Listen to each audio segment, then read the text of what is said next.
오늘도 반갑습니다, 친구들. 근래 들어 여러분들과 연락도 종종 하고 얼굴도 자주 보는데 다들 폭풍성장기라 그런지 많이 달라진 것 같습니다. 다시 만났을 때는 또 얼마나 달라졌을지 궁금해지는데요. 지난 말씀 이후 내 안에 달라져야 할 것이 무엇인지 한번 생각해 보셨나요? 저는 이웃들을 만나기 주저하는 용기 없음이 제 걸림돌이었던 것 같습니다. 여러분들도 생각나실 때 사람들에게 다가갈 수 있는 용기를 부어달라고 저를 위해 기도해 주시길 부탁드립니다. 어제는 원투원으로 제이를 만났는데요. 역시 우리 친구들은 실물로 봐야 훨씬 더 재밌고 예쁘고 즐거운 것 같습니다. 계속해서 수요일마다 동산 퀴즈 온 더 블럭 시즌2가 진행되고 있는데요. 어제도 당첨된 친구들 진짜 축하합니다. 당첨 안 돼서 속상한 친구들도 끝까지 포기하지 마시고 계속해서 참여해 주시길 바랄게요. 자, 그럼 오늘의 말씀 들으러 함께 가시죠. 오늘 함께 보실 말씀은 마가복음 11장 20절에서 25절 말씀입니다. 제가 대신 읽어드리겠습니다. 그들이 아침에 지나갈 때에 무화과 나무가 뿌리째 마른 것을 보고 베드로가 생각이 나서 여짜오되 라삐어 보소서 저주하신 무화과 나무가 말랐나이다. 예수께서 그들에게 대답하여 이르시되 하나님을 믿으라.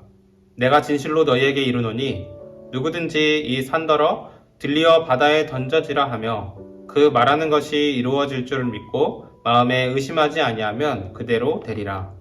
그러므로 내가 너희에게 말하노니 무엇이든지 기도하고 구하는 것은 받은 줄로 믿으라. 그리하면 너희에게 그대로 되리라. 서서 기도할 때에 아무에게나 혐의가 있거든 용서하라. 그리하여야 하늘에 계신 너희 아버지께서도 너희 허물을 사하여 주시리라 하시니라. 아멘. 여러분들 혹시 식물 저승사자라는 말을 들어보셨나요? 집에만 오면 죽는 식물들에 대해서 고민하는 사람들에게 식물을 키우는 해결책과 팁을 주고 있는 책의 이름인데요. 저는 평소에도 화초는 잘 키우지도 않지만 확실한 건 제가 이 화초 키우는 데는 소질이 많지 않은 것 같습니다. 이전에 집에서 부모님 대신에 화초에 물을 준 적이 있었는데요. 그만 주라고 혼이 났던 적이 있습니다. 물이야 많이 주면 어떻냐고 되물었을 때 물을 너무 많이 주면 뿌리가 썩을 수도 있다는 말을 들었습니다. 저는 실제로 뿌리가 썩은 식물을 본 적이 있는데요. 생각보다 겉으로 보기에는 별다른 점은 없었습니다. 보기에는 멀쩡하지만 이 식물은 벌써 죽어가고 있는 것이죠. 마찬가지로 오늘 성경에서는 뿌리째 말라버린 한 식물을 보게 되는데요. 바로 예수님께서 저주하신 무화과 나무입니다. 오늘 이 무화과 나무 앞에서 예수님께서 하신 이야기들을 함께 살펴보길 원합니다. 성전에서 물건을 사고 파는 사람들의 행동을 멈추시고 사람들을 가르치시고 나서 예수님께서는 제자들을 데리고 이제 그 성전을 나오시게 됩니다. 나오시면서 무화과 나무를 보게 되는데요. 근데 이 무화과 나무는 처음 보는 나무는 아니었습니다. 바로 예수님께서 성전에 들어가시기 전에 한번 이미 봤던 나무입니다. 오늘 함께 있지는 않았지만 예수님께서 나귀를 타고 입성하신 뒤에 12절과 14절을 보면 성전에 들어가시기 전에 먼저 그 근방을 지나가시면서 이 무화과 나무를 봤다고 성경에서 말해주고 있습니다. 그리고 이 성전에서 볼일을 마치시고 나오실 때 이 무화과 나무를 다시 보고 계신 것이죠. 마치 샌드위치처럼 무화과 나무 이야기 사이에 성전 이야기가 들어있는 모습인데요.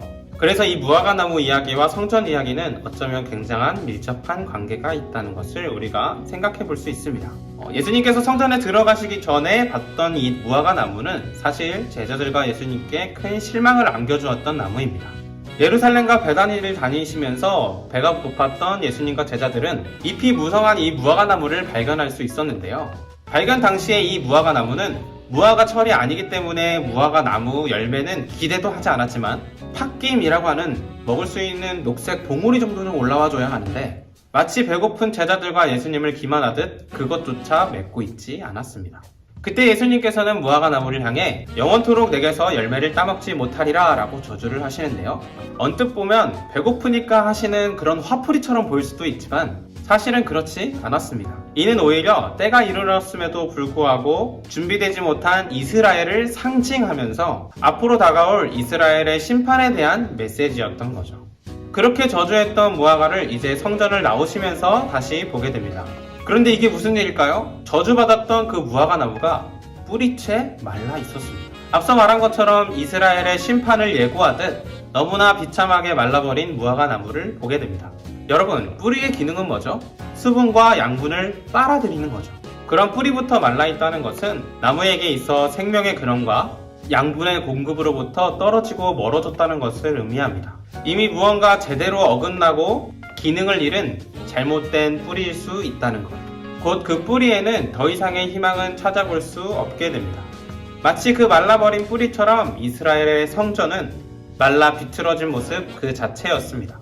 자신의 유익을 위해 기도하는 자리마저 빼앗아 버리는 어긋나도 한참을 어긋난 모습들. 마찬가지로 이스라엘에게는 더 이상의 희망은 없습니다. 그들의 성전을 대체할, 그리고 성전의 온전한 기능을 회복할 새로운 성전, 새로운 뿌리가 있어야만 했습니다. 바로 그때에 예수님께서는 이스라엘의 새로운 성전, 새로운 뿌리가 되어주셨습니다. 이것은 이어지는 예수님의 말씀을 통해 조금 더 확실해지는데요. 예수님은 예수님이 저주한 나무가 뿌리채 마른 것을 보고 놀라는 제자들을 향해서 하나님을 믿으라 라고 말씀하십니다. 앞뒤가 잘 맞지 않은 반응처럼 보여지지만 사실은 그렇지 않습니다.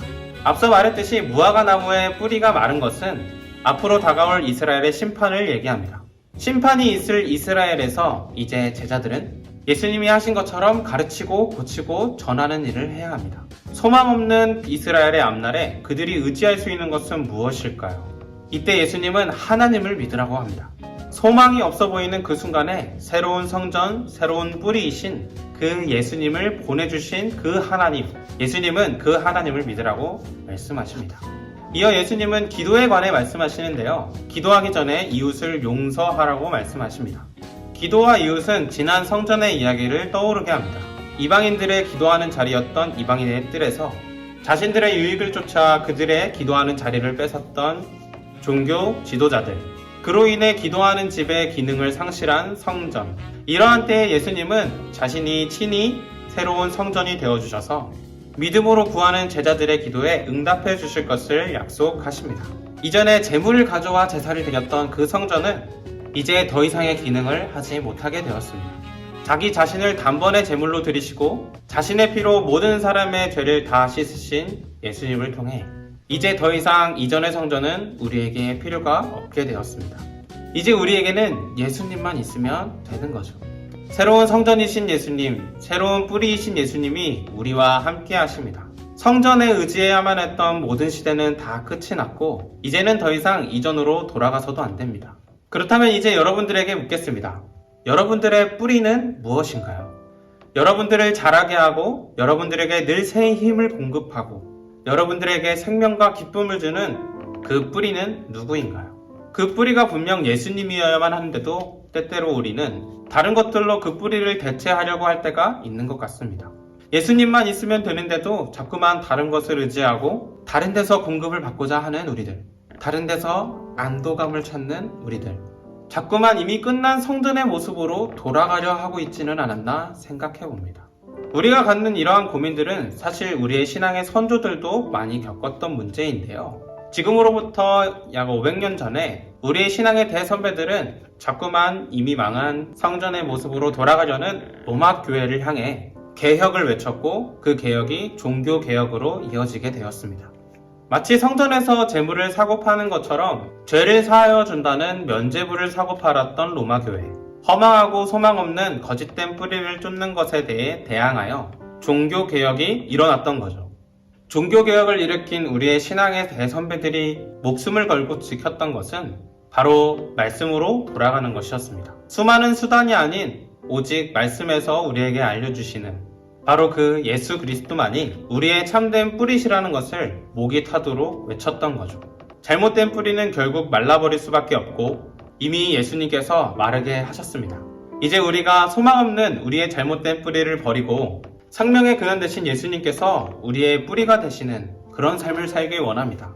세상에 의지할 만한 돈이나 나의 노력, 운이나 사주팔자, 온갖 미신이나 학벌이라는 우상이 아니라 예수님만이 우리의 뿌리가 되시도록 예수님을 의지하길 원합니다. 우리의 뿌리가 예수님이시라면 우리의 인생이라는 가지와 열매도 예수님으로부터 시작되어야만 합니다. 앞으로 저와 여러분들을 어떻게 빚어가실지 기대하는 마음으로 하루하루를 예수님께 맡겨드릴 수 있는 저와 여러분들이 되길 원합니다. 함께 기도하겠습니다. 하나님 아버지, 오늘도 우리의 참된 뿌리 되시는 예수님을 기억하게 하시니 감사합니다. 예수님 외에는 그 어느 것도 의지할 수 없고 마른 뿌리처럼 그곳엔 소망이 없음을 다시 한번 말씀을 통해 깨달았습니다.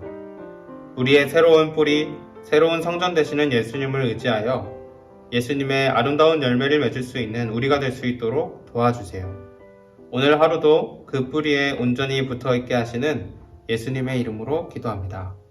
아멘.